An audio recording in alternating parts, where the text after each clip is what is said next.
Welcome back to the Bak'n Show. In today's episode, we're gonna go look behind the curtain and see what we got cooking.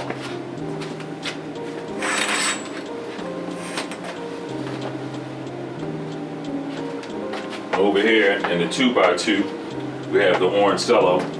This is week 1 of flower, and you'll see how she's grown. Just in the last few days, I've taken pretty much all the tall tops off of her and used them as clones because she was just getting so huge, and I don't have but so much room to finish her out with.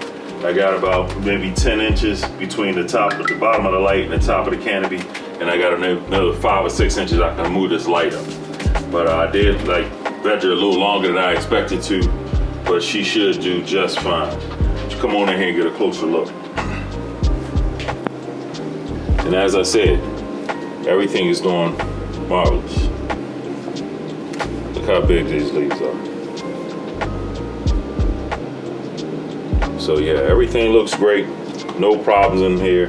I did come in here the day after I flipped to the flower. I flipped to the flower, I took lights out, and I left the lights off for 36 hours before I turned it back on. When it came back on, the plant was in flower. And what I did notice down here in the bottom part, and a couple of these leaves down here, some powdered mildew was starting to develop right down here. I immediately sprayed it, took away those leaves, sprayed it 2 more times since then. I haven't seen anything developing on here since.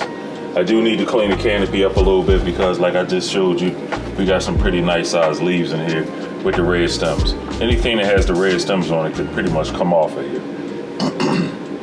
Here's another giant one right here. So yeah, so just cleaning it up so we can get, that's even bigger. So we can make sure we can continuously have a decent airflow. I got a fan up here at the top. At this current time, I got it turned off, and there's one at the bottom. So plenty of air circulation in here. It's just keeping the canopy open, so as much light as possible can penetrate through that canopy. That's why you get rid of all these big leaves like this. It's not necessary to keep them all. You don't need to strip it down till she's bare. I mean, I've seen people do it, Grandmaster level does it, and quite a few other people that grow do the strip. You know, they wait till you flip it to flower, you strip it each one of the branches down to pretty much no leaves, and it all develops and comes back, and plenty light gets down to the bottom, and I guess it's supposed to be for more development in the bottom buds. But here in the last few runs, I kind of stopped doing it. Don't really see it as being necessary for me. I don't need to maximize, every little space I got in here to grow buds. I mean, I like to leave the plant alone, because sometimes when you over train a plant and strip the plant, you can cause the plant to start herming, and then that becomes another problem that you don't need. So, but that's what these plants look like. This is week 1 of flower, as I said. This needs to be cleaned up, get rid of all these big leaves. Drop that right there. And I'll be coming in here right after the video to do that. And also today, being that this is the cocoa, I did my little mix. Today is a recharge day for the plant. In here, this is about a ½ gallon of water. I'm gonna do this twice a day. I do it in the morning when the lights first come on, and I'll do it again later on this evening, the same amount. It's silica blast, then cow mag, and then some recharge. All this is pH to 5.7. And I just pour that right in.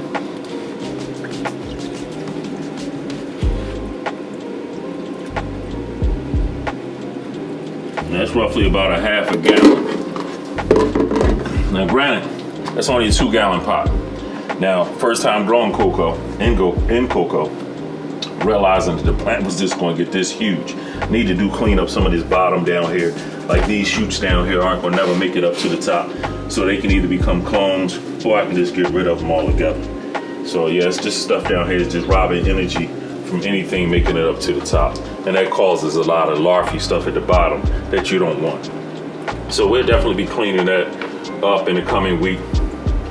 As for the pot size, again, knowing what I know now, next time around, I'll grow like I'm growing over on this side, at least a 5 gallon pot. That 2 gallon is way too small for a pot, for a plant that size. But that causes me to have to water it 2-3 times a day, especially we get deeper in the flower.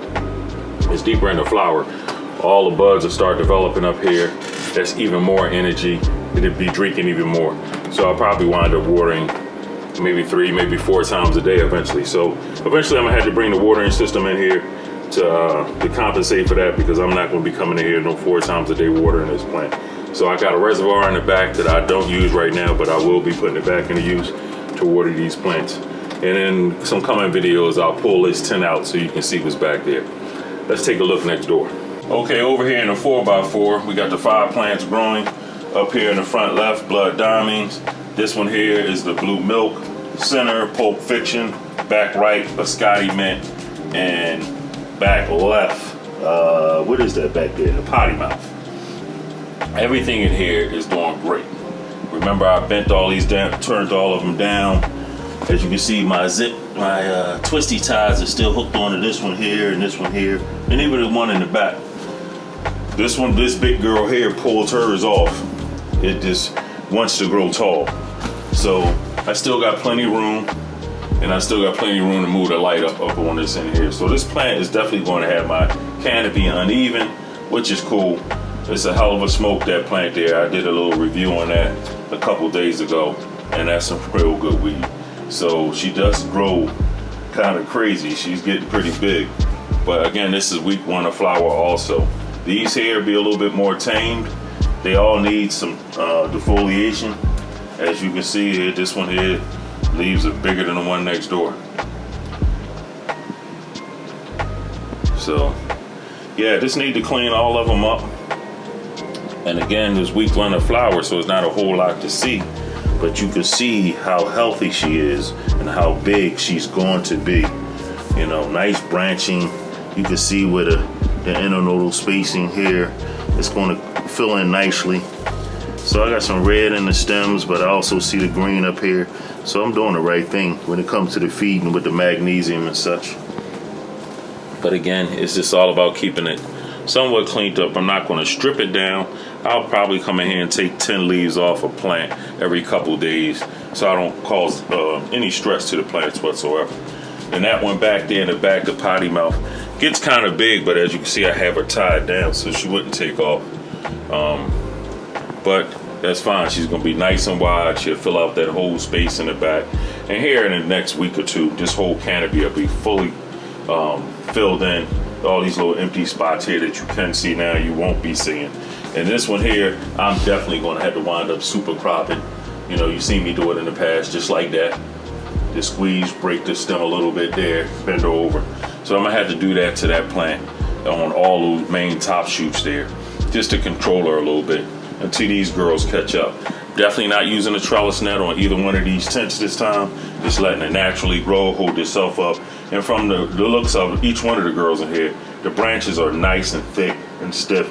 So I don't have to worry about the buds making this thing collapse over anywhere.